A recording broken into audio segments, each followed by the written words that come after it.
This is my list. Big perks, big list of top MVP candidates right now. Let's go. Though I overreact, it's early. I don't give a damn. That's who I am. Malik, I need you. Standing close. Give me some energy. Bam! Put it up there. Luka Doncic. Before the season even had time to settle, the MVP race has already changed shape, and not just a little bit. A couple of weeks ago, it looked like the same familiar names were running away with it. Jokic, Luka, Shai, Giannis, Wemby, those were the 5 guys everyone had locked in, but the NBA never stays still for long. Welcome to Ball Stories channel, where we dive deep into the most insane storylines in the league. Don't forget to smash that like button, drop your thoughts in the comments, and share the video. It keeps this community growing. What's surprising this time is how quickly the MVP ladder has expanded. Players who weren't even mentioned in the early season talks are suddenly stepping up. Tyrese Maxey is putting together one of the strongest stretches of his career in Philly. Cade Cunningham is finally starting to look like the franchise piece Detroit's been waiting for, and both of them are forcing analysts to rethink what this race might look like a month from now, and that's really the story today. The MVP battle isn't just a 5-man race anymore. Momentum is changing, new players are pushing their way into the spotlight, and the guys at the top aren't as comfortable as they were when the season first started. First up is Tyrese Maxey, easily one of the biggest surprises of the whole season. Not because he lacked talent before, but because nobody expected this level of takeover. He didn't just level up, he straight up blasted into a different tier. Maxey's been hooping like somebody flipped a switch. He's not just more aggressive, he's way more efficient. He's dropping over 32 a night with around 7 to 8 assists and more than 4 boards, and that's not promising guard stuff anymore. That's star-level production with real weight behind it. On top of that, he's hitting around 47% on twos and nearly 41% from deep, which is crazy considering how much offense he has to run. Then there's the 54-point bomb he dropped in November. A straight-up statement game. He went for 54 and 18 of 30 shooting, knocked down 6 threes, added 9 assists and 5 rebounds, and controlled the whole night like it was nothing. And it wasn't a random hot streak. He's proven he can stay near the top in both scoring and assists while playing huge minutes. For the Sixers, he's become the engine.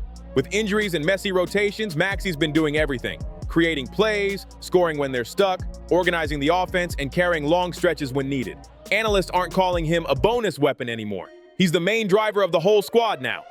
That's why his name keeps sliding into MVP talks. He's doing something rare. High scoring, high playmaking, and a massive workload. All while staying efficient. After dealing with injuries last season, he came back looking like he hit a personal reset, stepping into a real leadership role. If he keeps dropping 30+, keeps stacking assists, and keeps impacting wins, people won't be able to brush him off. Maxey might become one of those dark horse MVP names nobody mentioned in October, but everybody's talking about by April. Maxey's breakout has been wild, but he's not the only young guard making real noise. Over in Detroit, another former top pick is finally shifting into that superstar gear people kept waiting on. Cade Cunningham isn't putting up hopeful flashes anymore, and he's turning into the type of player who actually changes the whole vibe of his squad. Everyone always knew Cade had the skill, but this season he's pulling everything together in a way that feels different. He's not teasing potential, he's producing every night. He's averaging close to 29 points, almost 10 assists, and over 6 rebounds, and the confidence he's showing makes his game look smoother than ever. The biggest thing with Cade right now is how steady he looks. Detroit is still young and inconsistent, but Cade is the one piece that never shakes. When their offense slows down or falls apart, he's the one who steps in, calms things down, and gets everyone in the right spots. His reads are sharper, his attacks have more purpose, and he's making the game look slow in the best way, a sign he's fully in control. His game against Miami showed exactly who he is now. 29 points, 8 assists, and total command for nearly 40 minutes. Nothing rushed, nothing wild, just smart, composed hoops. When you watch him now, you can tell he knows he's the best player on the floor, even if Detroit's record isn't there yet. For years, people talked about Cade as the future leader of the Pistons, but this season, he's not playing like the future. He's playing like the guy right now. The offense goes through him, the team's identity starts with him, and the responsibility that once looked heavy now fits him perfectly. That's why his name is slowly creeping into MVP conversations. Not at the top, but climbing with steady momentum. If he keeps this pace and Detroit finds even a little rhythm, Cade won't just be seen as a good young guard. He'll be looked at as one of the most impactful players in the East this season. While Maxey and Cade are climbing fast into the MVP talk, Victor Wembanyama's season has taken a completely different turn. Early on, Wemby looked like he was ready to take over the whole league. Huge scoring nights, crazy rebounding, and defense that shut everything down. It felt like he picked up right where he left off, maybe even sharper. But that run didn't last. After facing the Warriors, Wemby went down with a calf injury, and the MRI confirmed what Spurs fans were hoping not to hear. He'd be out for weeks. The team shut him down right away, saying they'd review his progress before giving any timeline. And knowing how careful San Antonio is with young stars, especially someone built like Wemby, it's obvious they're taking the slow path. That puts his season in a weird spot. When he plays, he looks like one of the best in the league.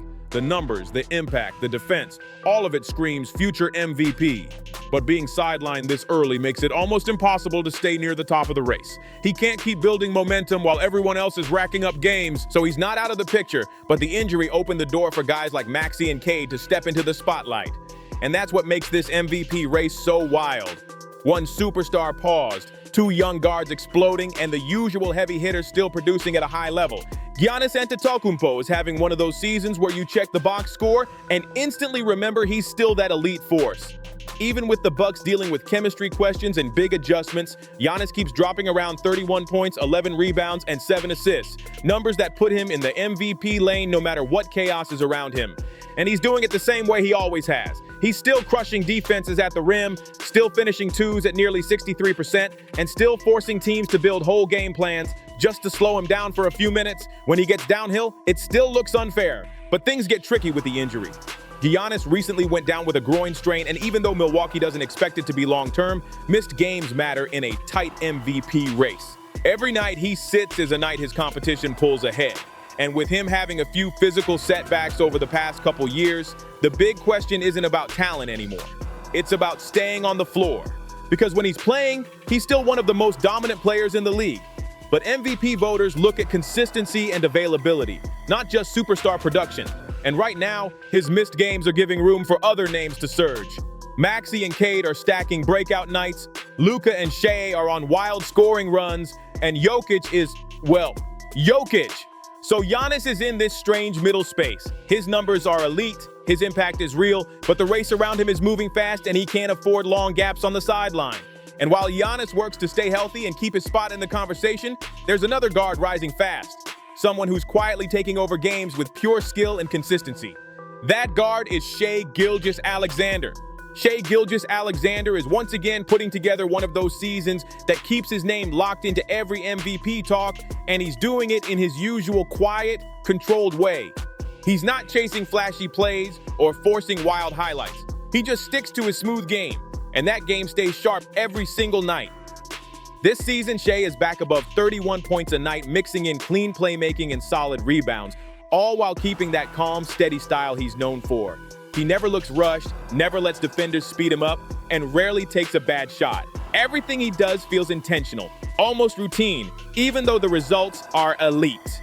With Shai running the show, Oklahoma City looks settled and confident. The offense flows naturally, guys know their spots, and when the team needs someone to calm things down or take over late, Shai steps in without breaking a sweat. That's just how he moves. What really stands out is how little he's changed. No dramatic new style, no huge shift, just the same Shai, but with more responsibility and even steadier production. And that consistency makes him dangerous. While other stars deal with streaks or rhythm issues, Shai keeps delivering the same high-level output night after night. He's never going to be the loudest MVP candidate, but he's the one who stays in the race because his floor is sky high. No need for a breakout week. He gives OKC exactly what they need every game. Right now, Shai looks like a player who knows he belongs at the top of the league, and he's proving it the only way he knows how, quietly, consistently, and without stepping out of his rhythm. Next up is Luka Doncic, and once again he's doing what only Luka does, putting up numbers that barely look real for anybody else. This season isn't just about his scoring, it's the wild mix of everything he's stacking at the same time. He's averaging around 35.2 points, 9.2 assists, and 8.8 rebounds, and that's not just MVP level stuff. That's the kind of stat line you almost never see in NBA history. Luka isn't just hooping, he's building a profile that sits right next to some of the greatest offensive seasons ever recorded, and he's doing it while carrying the Lakers' whole load night after night. What makes it even scarier is how smooth it looks. Luka never looks rushed, never forces a wild shot, and he's not depending on pure athleticism. Everything he does comes from rhythm, patience, balance, and a crazy high level of basketball IQ, almost like he's playing chess while everyone else is playing catch-up. So when Luka's name pops up in MVP talks, it's not just because he's leading the league in points, it's because the mix of scoring, playmaking, and rebounding he's dropping is something only all-time legends ever touched, and even they didn't do it quite like this. If the Lakers keep stacking wins and Luka stays on this pace, people might look back on this season the same way they talk about Jordan in '87, Kobe in '06, or Harden during his peak. One of the most dominant offensive runs the league has ever seen. And then there's Nikola Jokic, the one guy you cannot ignore in any MVP discussion. Every night he goes out there and does something unbelievable. And when you look at his numbers, it's obvious why he refuses to fall out of the race. Across 19 games, Jokic is putting up around 28.9 points, 12.4 rebounds, and 10.9 assists. Basically a triple-double on elite efficiency. He's shooting about 63.7% from the field, 45.3% from three, and 85.2% from the line. Those splits look like something out of a video game, and nobody his size should even be able to do that, unless they're Nikola Jokic. What makes it even wilder is how calm he is while doing all of this. No rushing, no forcing shots, no wasted energy. He runs the whole offense like a point guard while still dominating inside like a true big. Every possession flows through him and somehow the ball never sticks. The moment he touches it, Denver's offense looks organized and dangerous. And his impact goes way beyond stats. When he's on the floor, the Nuggets look like a whole different squad. Spacing opens up, cutters suddenly look alive, shooters get clean looks, all because he sees the court faster than everybody else. He doesn't need speed or bounce. He plays the game at his own pace and still stays 2 steps ahead. The fact that he's hitting around 45% from deep this year makes him even more impossible to guard. If that holds anywhere close, defenses lose the last thing they could try to take away. How do you guard a 7-footer who can post up, pass like a top point guard, and knock threes like a sniper on a hot night? When you mix elite scoring, elite rebounding, elite playmaking, and historic efficiency, it becomes almost impossible to leave him out of the MVP race. Jokic isn't putting up empty numbers. He's carrying Denver every night, just like always, and this might be one of the most efficient stretches of his whole career. If the season ended today, he'd be sitting right at the top of the MVP ladder again, because nobody blends production, impact, and consistency the way he does. When you line all these guys up, it's clear they're taking completely different paths, but every one of them has a real case in this MVP race. Maxey is the breakout shocker, stepping into a role nobody expected this early and dropping scoring jumps and leadership moments that you can't ignore. Cade is right there too, carrying a huge load in Detroit and finally looking like the franchise piece he was drafted to be. The stats are loud. The wins just need to catch up. Wemby looked ready to punch his way into the top 5 before the injury slowed him, and his two-way impact is something only a few players in the league can match. Giannis is still Giannis, dominant, efficient, and physically overwhelming, even if his missed time and Milwaukee's ups and downs make things tougher. Shai stays the steadiest one in the group, giving OKC elite, drama-free production every night, and wins always boost an MVP case. Luka is putting together one of the most insane statistical seasons we've seen in years. Scoring, playmaking, rebounding, all at a historic level, especially if the Lakers keep climbing. And then there's Jokic, looking like the most complete player in the league again, running Denver's offense with unreal efficiency and total control. Right now, this MVP race feels bigger than just a single season. It's starting to look like one of those rare years where multiple players are putting up numbers that feel straight out of NBA history.